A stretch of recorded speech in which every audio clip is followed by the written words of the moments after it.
సాక్షాత్ మెసేజ్ అని చెప్తారు సార్. 2015 నుండి బిఎడ్ చేసుకోమని చెప్పి దీనికి గవర్నమెంట్ మమ్మల్ని ఎంకరేజ్ చేసింది సార్. ఎందుకంటే పీర్ ఇన్వెస్ట్మెంట్ ఇచ్చిందంటే దానికి అర్థం ఏంటి సార్? గవర్నమెంట్ డైరెక్ట్ గా మమ్మల్ని ఎంకరేజ్ చేస్తుందంటే మేము అయితే కంప్లీట్ చేసినాం. దాని ప్రకారం బిఎడ్ కంప్లీట్ చేసినాం, టెట్ కంప్లీట్ చేసినాం. ఇంత మంచి నోటిఫికేషన్ రాగానే మంచి మెరిట్ సార్ ఇష్టం సార్. నాకు అవుట్ ఆఫ్ 300 205 వచ్చింది. నాకు 46 ర్యాంక్ వచ్చింది స్టేట్. అయినా నేను సంతోషంగా లేను. అందరు కాల్ చేసి మంచి ర్యాంక్ వచ్చింది కదా, కంగ్రాచులేషన్స్ అంటే నేను జాబ్ వచ్చిందని చెప్పాలా రాలేదని చెప్పాలా? ఉద్యోగం వచ్చిన నిరుద్యోగ స్థితిలో ఉన్నాను ఇప్పుడు నేను. దయచేసి గవర్నమెంట్ ఈ ఇష్యూని ప్లీజ్ టేక్అప్ చేసి మాకైతే ఒక మంచి సొల్యూషన్ ఇవ్వాలని కోరుకుంటున్నాను సార్. మా అందరికి అపాయింట్మెంట్స్ ఇవ్వాలి.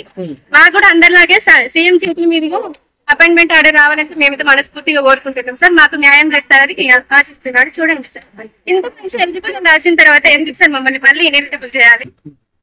దాదాపు ఎంత మంది ఉన్నారు మీరు టీజీటీకి సంబంధించిన?